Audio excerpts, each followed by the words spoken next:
Hi guys, this is Brittany from Canadian Beats, and I have Angela Saini on the phone with me tonight. How are you? I am great. How you doing? I am good. I'm really sick of this rain. I would really just like it to either snow or be warm. I know I haven't thought about so highly of snow in a really long time. It's bizarre. I agree with you 100%. Let's just make it clean, I want something pristine. Yeah, White pristine white fluff. Let's take it. or consistent. Consistently snow or consistently be nice. Yeah, let's forget this whole rain business, right? Yeah. Yeah, I'm with you. So, just to dive right in, Angela, you're known to have such a positive attitude that brings it's brought forward in all of your music. What's the best and hardest thing knowing that you're a role model to so many other people for having such a positive attitude? Oh, that's an awesome question. The good thing is that it drives me. It is definitely an extension of who I am on a personality and character level. Like if you get to know me, I'm definitely a positive kind of, living on the bright side kind of girl. So it does drive me. Like even making, we'll talk about, I'm sure my album, it definitely had a role in that. The flip side to it is sometimes I find myself in the songwriting process because life isn't just ponies and rainbows and puppies. There is a bit of that darker side to life, and everyone can relate to that. So I find that sometimes I delve a little farther on one side of the pendulum than the other.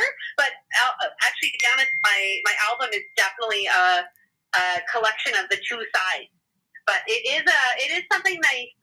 I like that people. I really want to uplift and empower people through my music, but sometimes you need to get through the darkness to get to the light side. If that makes any sense. No, for sure. And that's such a beautiful response. I really like that. Yeah, great question. That's an awesome Thanks. question. So, your newest single, Black Sheep, discusses living life to the fullest and living to the beat of your own drum, which is really, it sounds like what you live your life by. So, what was the creative process behind this song? Oh, that's great. This song, I wrote this song with a friend of mine named Lori Kelly, and we actually wrote this song in Nashville several years ago. And Lori is a good friend of mine. She invited me down to Nashville. I'd never been there. We did some writing. I stayed with her. She's a mentor in a sense. She's a little bit older than me, and she's been writing songs for a long time. And we got in the conversation of how creative people we kind of stand out in regular quote unquote society, and sometimes we take crazy risks. Sometimes the average person can't understand how passionate we are about music or about creating, and so this song, Black Sheep, really it encompasses the whole risk-taking factor of being sort of an outcast sometimes maybe with your friends or people just not being able to understand you, and sometimes the choices you make where that could be your parents or your partner or etc. So it really got born out of this conversation talking about how we have so much in common, pursuing a creative life and what that means, and standing out from the crowd as it is. So that's where the idea came from, and being a black sheep. So that's, if you listen to the lyrics, it's all about taking chances, but also having courage. And sometimes as artists, we lack the courage. We might have great ideas, but sometimes we need a little nudge to, go over the edge and really take that leap. And so that's really what the song is about. And I'm really glad that, it came out of such an organic conversation of having so much in common with one another, and also that so many artists and creative people can relate to that story, but also just your average person, whether it is, you like to wear pink and blue socks, or maybe, you like to sing at the top of your lungs when you're driving in your car, or whatever. Those things where, maybe your friends think you're a little off and funny, or it's really just trying to get that feeling that courage to just be who you are and not be apologizing for it. So I really think it's an empowering song, and I hope that people really take it that way. No, and you can hear it just in the song. Like, it's so uplifting. I really, really enjoyed listening to it, actually. And I think that Thank you. of course, it's going to be the song that people put on when they're having a good day, a bad day, and it's just going to lift everyone's spirits. And I think it takes real creativity to be able to make a song that can touch so many different emotions, but always bring out the same end result. Awesome. That's great. Thank you so much. No, of course. So, what is some advice that you would give to someone who's just starting in the industry? Well, I think how much time do we have, right? No, I'm just kidding. I think there's a lot I wish that I had known when I started out. I mean, I started out really young. I started a band when I was 15 and started touring pretty young and playing in bars before I was even, 18 in Alberta. So I wish that I had known certain things. Some of those would be understanding that the music industry is all about relationships. People have told me that over the years, and I didn't necessarily know what that meant until, as I kind of like gone through the ropes and toured, and I do a lot of my own booking, and I go to a lot of conferences, and I meet people, and relationships are very, very important. I think it's being respectful also. I think when I was younger, not that I wasn't respectful, I just maybe don't think I realized that, this music industry, especially in Canada, it's not very big. It's pretty small. So it's really important to treat people with respect, especially just like in general, just as a normal life rule. But I think, when you're trying to email someone or say you're trying to book a show, or you want to, even like starting a band or finding new people to play with, I think respect is huge. And again, because the industry is very small, and just as I believe in karma, sometimes things, what you put out into the world comes back to you, I guess is the best way to say that. But on a more empowering side, I really would love to give the advice of just don't hear the word no. I heard this, I was at a panel about last year, and someone was talking about who was on the industry side, and they were saying sometimes no just means not now or not yet.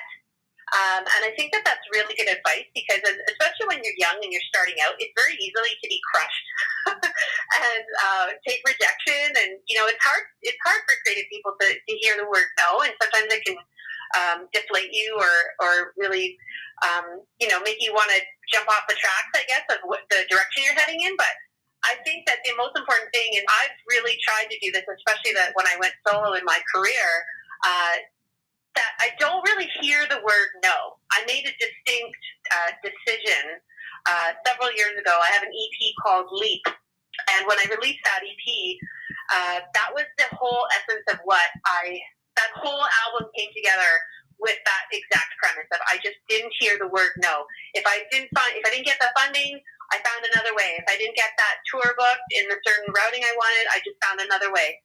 I've been overseas. I've been to Europe. Certain things didn't work out the way I thought they would, but I just found another way. So I think it's a kind of a cool mantra to think of, just like I just don't hear the word no, and I think that's empowering.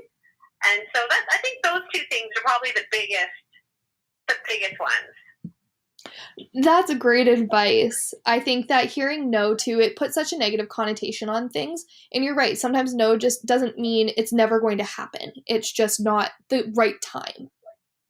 Exactly. And the person who said, I can't actually think of the exact person who said it, but it was one of those things, if you say you're pitching a song for film or TV, or you're trying to book a show, or any of those kinds of things where it's kind of a yes or no answer, sometimes no answer, people take it as a no.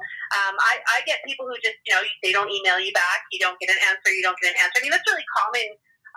People get bombarded with emails, and I understand that sometimes there isn't time to respond.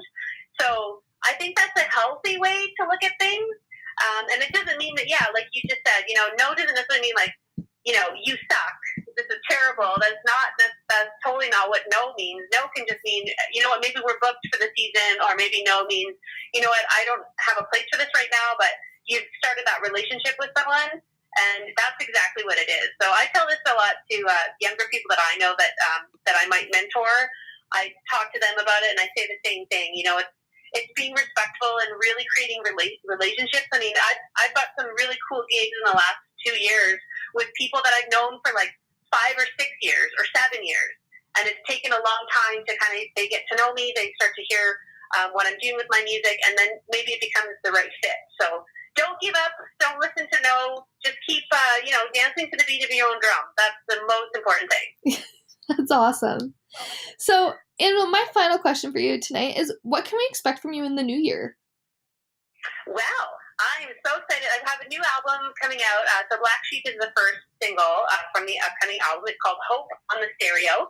And the essence of that album, as I mentioned, there's a little bit of light and dark to this journey. It does sum up the last few years of my career, and I think everyone can relate to a little bit of everything. And I'll be releasing that early next year. I'm looking at the end of February. I have another single coming out before that. I'll be in Europe in January playing at the Eurosonic Festival. I have a Canadian showcase in the Netherlands, and I'll be doing some touring. When the album comes out, I'll be touring around Canada. I'm working on a spring tour right now, and definitely going to be back in Europe again over the summer and the fall. So hopefully lots of shows. I'm, at the end of that cycle, as they say, I've spent a lot of time creating this album. It's been a long, awesome journey, and I'm so excited to share it with the world. And with that comes, promotion and touring and, look at me, listen to my song, look at the video. You really put yourself out there. All artists do, even when they just write their first song. But I'm really excited to take everything on the road. Actually, this weekend I'll be all around Ontario. I've got a little bit of a mini tour. I'm going to Ottawa, Kingston, Brockville, all that stuff. So I love playing live. So I'm excited to kind of take the show back on the road, and there'll be way more of that next year. So I'm really excited. That's awesome. Well, Angela, I'm so excited to see what is coming in for 2019, to see you on the road, to see your new album come out.